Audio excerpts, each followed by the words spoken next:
Shalom Bapak Ibu. Shalom. Ya, terima kasih atas kesempatan yang berbahagia ini untuk menyampaikan firman Tuhan di tengah kita. Ya Bapak Ibu saudara terkasih, izinkan saya memperkenalkan diri. Saya Pendeta Januba, sudah berkeluarga, di rumah besar. Anak 3, 2 laki-laki, 1 perempuan. Jadi sekarang saya melayani di kantor sinode IKS di bidang persekutuan. Jadi Bapak Ibu, kami kita di Jalan Saru, di Jalan Bali Atas, biasanya disebut dengan Jalan Bali Atas. Dan terima kasih atas kesempatan yang diberikan untuk menyampaikan firman Tuhan di tengah kita pada saat ini. Jadi kami juga berharap kita sekalian yang hadir pada saat ini selamat Advent bagi kita semua. Ya Bapak Ibu saudara yang terkasih, firman Tuhan yang menjadi kabar baik, yang menjadi berita kesenangan kita, yang dituliskan oleh Matius pada saat ini bagi kita adalah dalam rangka menjelang hari-hari kelahiran Tuhan. Maka oleh firman kita pada pagi hari ini kita diperkenalkan dengan sebuah keluarga yang sederhana. Keluarga yang sederhana, dan di mana diberitakan pada saat itu Yusuf dan Maria telah bertunangan. Jadi kalau kita lihat dari firman Tuhan ini di dalam ayat 18 dikatakan mereka bertunangan. Tetapi di dalam ayat yang berikut mereka dikatakan sudah suami istri.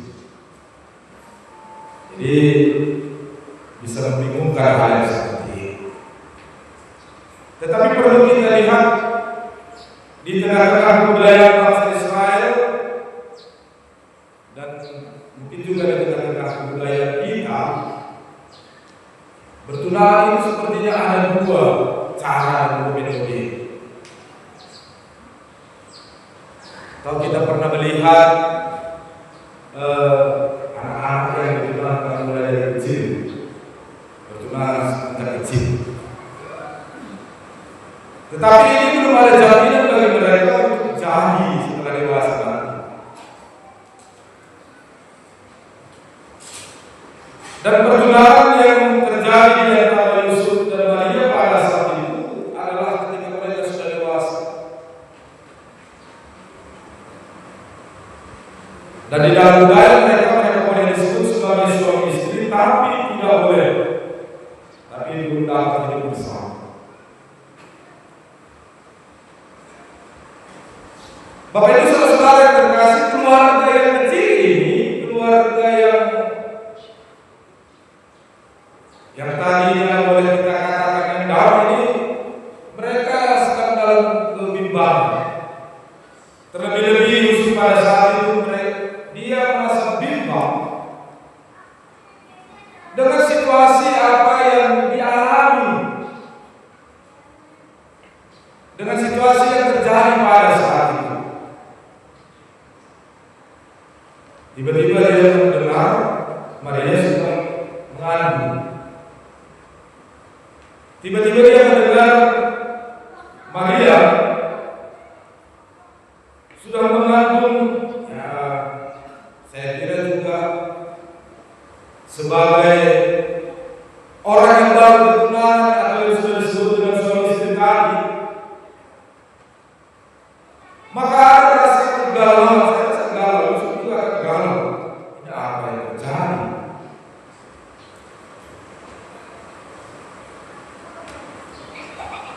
Bagaimana mungkin ini bisa terjadi? Jadi kegalauan yang ada di dalam dirinya, kekecewaan yang ada di dalam dirinya tentang apa yang terjadi pada saat itu, maka ada hal yang mau dia ambil sebagai keputusan di dalam dirinya. Dia berencana untuk menceraikan Maria dan dia. Bapak Ibu, kenapa? Di budaya Israel ini, hukum Taurat ini sungguh ketat sekali. Ada 10 yang kita kenal,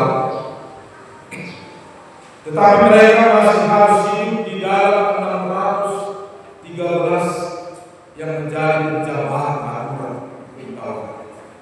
Bisa kita bayangkan, dengan 10 yang ada kita sulit untuk mengerjakan dengan baik.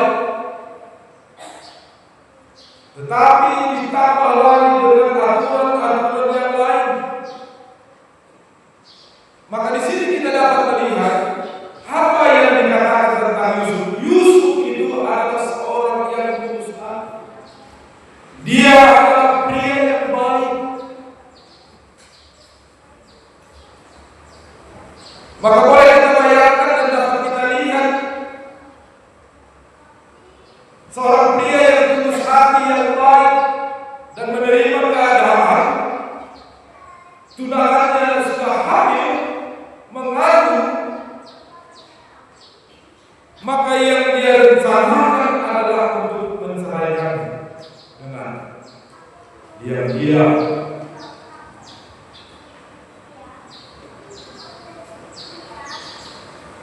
Jadi boleh kita lihat seolah-olah dia ingin melepaskan diri.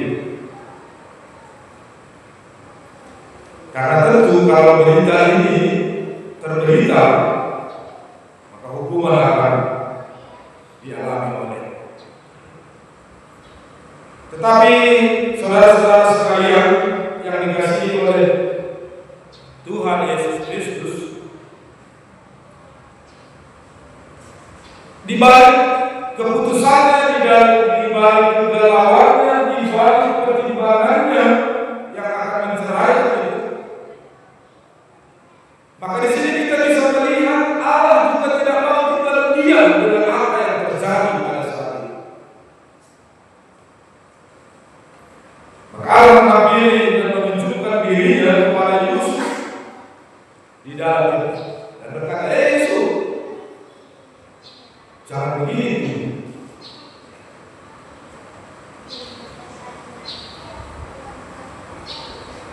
Maka Tuhan Allah memberitakan dan memberitahukan keadaan yang sebenarnya kepada Yusuf pada saat itu. Tenang, yang berada di dalam kandungannya itu dari Roh Kudus.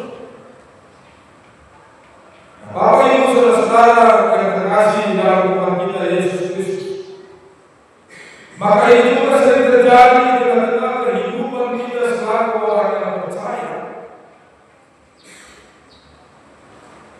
Di tengah-tengah kehidupan kita yang kita alami sekarang ini, sama seperti apa yang dialami keluarga yang kecil itu, kita juga sering mengalami begitu banyak masalah di tengah-tengah keluarga. Kita menghadapi berbagai banyak tantangan di dalam kehidupan kita. Ada keluarga yang bermasalah dengan ekonomi. Ya. Dan sekarang lebih banyak juga keluarga yang menghadapi tantangan dengan meningkatnya angka perceraian sekarang.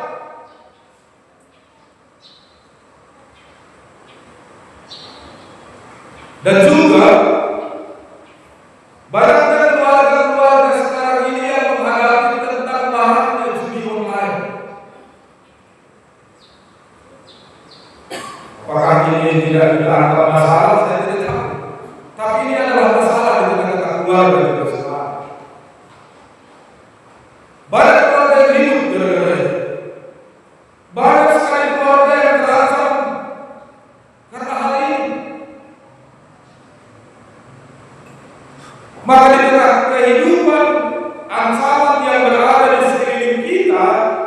di tengah-tengah keluarga kita, maka disinilah perlu kita merasakan kehadiran Allah di tengah-tengah keluarga untuk mengokohkan kembali tatanan yang sudah mulai retak atau hancur tadi di tengah-tengah keluarga.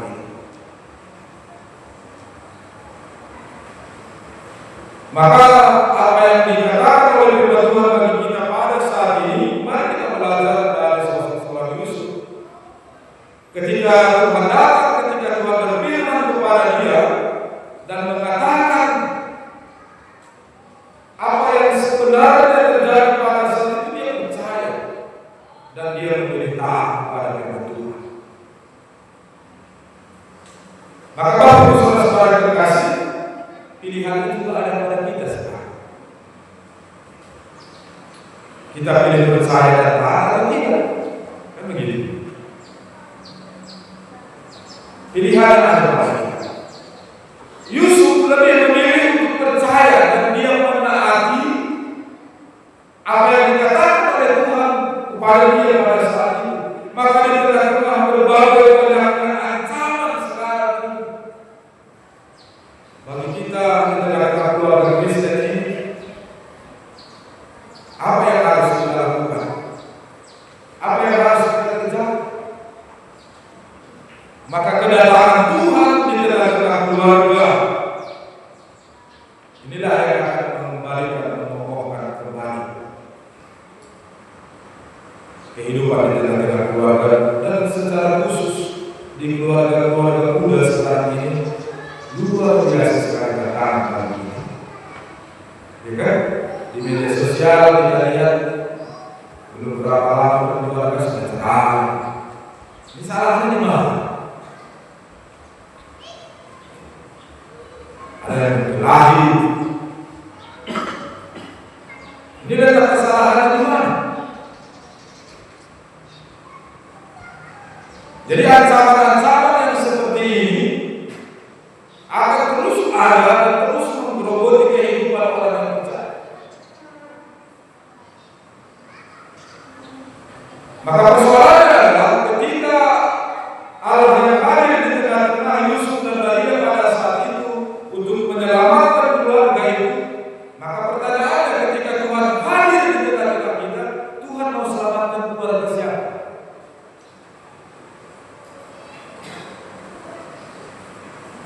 Maka Bapak Ibu Saudara terkasih, ketika Tuhan tanyakan itu, saya tidak akan tunjuk keluarga orang, saya akan tunjuk keluarga saya. Tuhan selamatkan keluarga.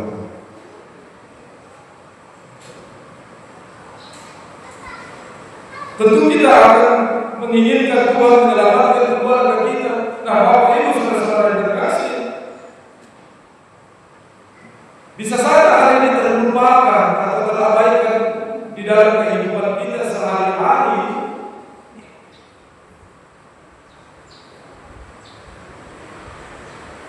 Tetapi di tengah begitu banyaknya ancaman-ancaman yang mau menghancurkan setiap keluarga orang yang percaya ini, maka Tuhan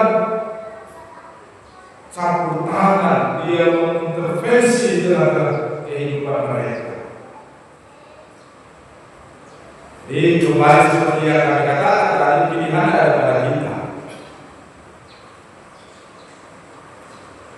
Tuhan hadir dan memperbaiki kembali kehidupan yang ada di sana. Bapak Ibu Saudara yang terkasih, tentu apa yang ada di dalam kehidupan kita ini sering membuat kita takut, ya kan? Kita sering membuat kita khawatir tentang kehidupan kita.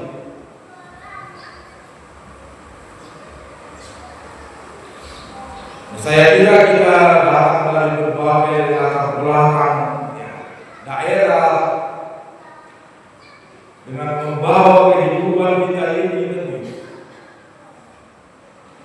terlalu sering kita hidup di dalam berbagai ketakutan dan kekhawatiran yang ada di dalam kehidupan kita.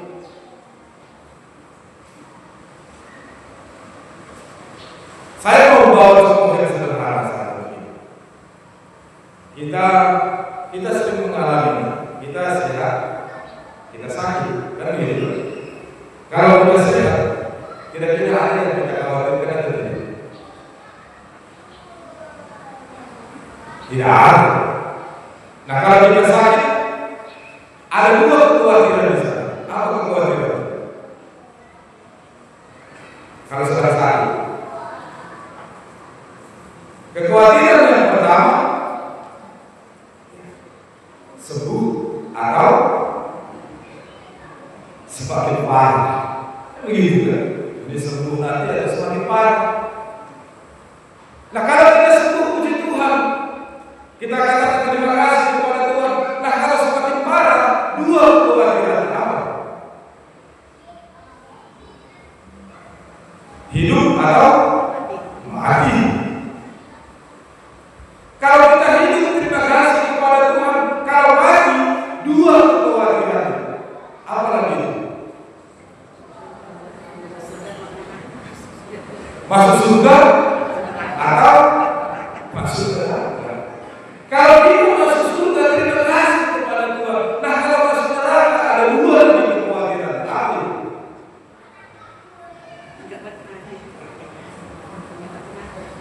Makanya kekhawatiran ini berjilid-jilid di dalam kehidupan kita. Kekhawatiran kalau masuk neraka tadi ada dua. Ya karena berita yang kita tahan, yang kita dengar, karena belum ada orang yang kembali dari sana. Ya, di sana katanya apinya besar, menyala-nyala. Ya, bisa ada nanti di sana digoreng original atau extra crispy ya. Itu kan kekhawatiran nanti. Original atau extra crispy. Demikian Pak. Nah begitulah di dalam kehidupan kita yang begitu banyak, yang begitu terlalu sering ya, terjadi kekhawatiran dan ketakutan di dalam kehidupan kita ini. Maka kalau kita sehat, kita tidak pernah menakutkan apapun. Tapi kalau sakit, kita akan berpikir saya disebut atau semakin kekhawatiran Bapak Ibu banyak sekali macam dan terus akan ada di dalam kehidupan kita. Maka Allah yang hadir itu, Allah yang datang di tengah dunia melalui keluarga itu tadi, sama seperti tema PGI tahun ini ya, mengambil Allah hadir untuk menyelamatkan keluarga. Secara umum kita boleh melihat sudah banyak sekali keluarga-keluarga yang terancam.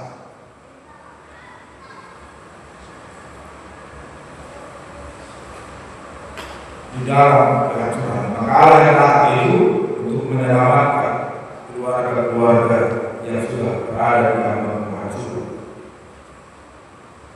Itulah tujuan Allah datang untuk menyelamatkan keluarga dari apa? Dari kehancuran. Bapak Ibu Saudara yang terkasih di dalam Tuhan kita Yesus Kristus. Yusuf yang mau melakukan dan memilih percaya dan taat kepada Tuhan itu bukan hanya karena semata-mata karena cintanya, karena kasihnya kepada Maria. Tetapi pilihannya adalah untuk taat dan setia kepada firman Tuhan dan percaya kepada firman Tuhan. Karena dia sudah move. Maka inilah yang akan menjadi terbaik bagi kita ketika kepercayaan kita, karena iman kita, karena ketaatan kita kepada Tuhan, inilah yang akan membawa kita move dari kehidupan kita. Atau boleh kita katakan, apakah orang yang percaya sudah bisa dikatakan orang yang taat?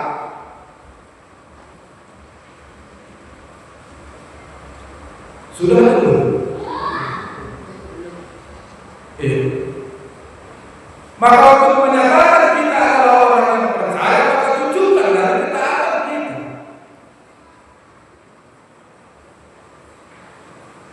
Banyak orang yang percaya di dunia ini kepada Yesus. Yesus. Iya. Tapi dia masih mau melakukan hal yang tidak disukai itu. Tetapi orang yang taat, dia akan ingat apa yang dikatakan oleh firman Tuhan di dalam kehidupan. Jadi percaya dan taat, tentu apa yang saudara terkasih adalah hal yang terbaik di dalam kehidupan kita yang harus berjalan bersama.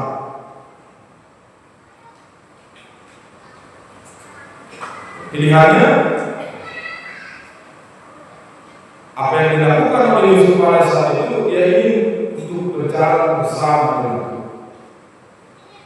Jadi boleh kita ingat-ingat di dalam kehidupan kita ini, bagaimana keluarga kita, bagaimana kita berjalan bersama dengan Tuhan dan hidup bersama dengan Tuhan. Jadi kalau kita berjalan, saya ingat tentu ketika kita anak-anak dulu, ya, kita belajar untuk berjalan. Nah, ketika sudah remaja, ketika beranjak menjadi pemuda, ya biasanya ini orang yang suka jalan-jalan, kan begitu ya? Iya. Dan setelah berkeluarga, susah untuk berjalan bersama. Iya. Banyak sekali karena kita lihat para bapak atau ibu di rumah, ibu yang pergi ke gereja, bapak di rumah, ya. Dan sudah tua, payah untuk berjalan. Iya, sudah banyak penyakitnya. Sudah banyak penyakit yang meroboti maka saat sulit sekali untuk berjalan. Dan yang pasti setelah mati nanti tidak bisa berjalan lagi begitu. Tetapi di dalam kehidupan kita yang sekarang ini, ketika Tuhan masih mau bersama dengan kita, maka nikmatilah dan jalanilah kehidupan kita ini untuk berjalan bersama dengan Tuhan. Dan yang kedua, Bapak Ibu, apa yang disampaikan oleh firman Tuhan bagi kita pada saat ini, kedatangan Yesus ke tengah-tengah dunia ini adalah untuk menyelamatkan orang-orang yang berdosa. Saya mau contoh begini. Kita tentu mengenal harimau ya. Kita mengenal harimau, macan, singa dan sebagainya. Mereka hewan-hewan ini disebut sebagai apa? Binatang buas. Nah, kalau dia tidur, dia disebut apa?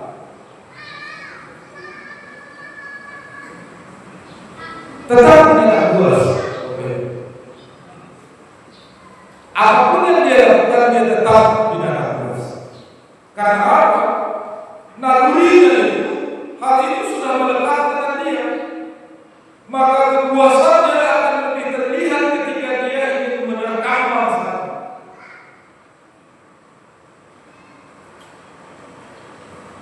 Sama seperti dosa itu yang sudah melekat di dalam kehidupan kita, yang sudah ada di dalam diri kita, maka itu akan terlihat sebagai dosa lagi lebih parah ketika kita melakukannya dalam kehidupan kita.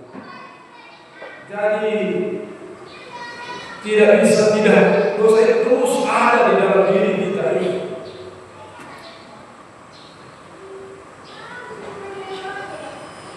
Itu sudah melekat di dalam diri kita dan itu akan menjadi buah dosa di dalam diri kita ketika kita lakukan itu, kita mengerjakan dosa. Maka inisiatif ini datang dari Tuhan. Inisiatif ini datang dari Allah kita untuk melihat tidak ada satupun yang ada di dunia ini yang bisa menyelamatkan. Dicari di negara dunia tidak ada. Maka dipandanglah ke atas, ada Tuhan kita. Tapi Tuhan itu tidak mungkin turun ke dunia ini. Maka dia ambil rupanya sebagai manusia, dan itulah yang disebut iman bagi kita. Tuhan berkata. Dia datang untuk menyelamatkan, untuk menghapus segala dosa-dosa yang ada di dalam kehidupan ini. Jadi oleh karena itu, saudara-saudara sekalian dikasihi oleh Tuhan kita, maka apa yang disampaikan oleh firman Tuhan bagi kita pada saat ini, maka pilihan selalu ada pada kita.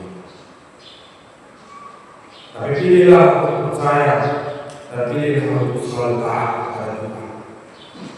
Maka di sana berkat Tuhan akan selalu berlimpah dalam kehidupan. Setiap orang yang percaya, setiap orang yang taat kepada Tuhan.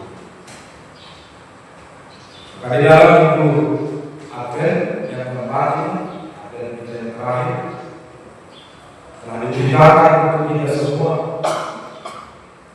Tuhan Yesus yang telah datang ke dunia ini dan akan datang kembali untuk bersama-sama dengan orang yang percaya sebagai ahli dan ahli di tengah-tengah kehidupan. Dan yang terakhir yang mau sampaikan oleh firman Tuhan, Bapak Ibu saudara-saudara sekalian, di tengah-tengah kehidupan yang bergejolak sekarang ini, tengah-tengah apa yang dialami oleh negara kita, begitu banyak juga saudara-saudara kita tidak dapat merasakan apa yang tidak dapat merayakan, tapi melalui kehadiran kita, melalui apa yang ada pada kita, dalam menjadi tobahan pada mereka, doa pada mereka, untuk tetap hidup, mempercayakan diri, dan memilih untuk tetap taat di dalam perintah Tuhan, di dalam Tuhan, di dalam kehidupan. Amin. Mari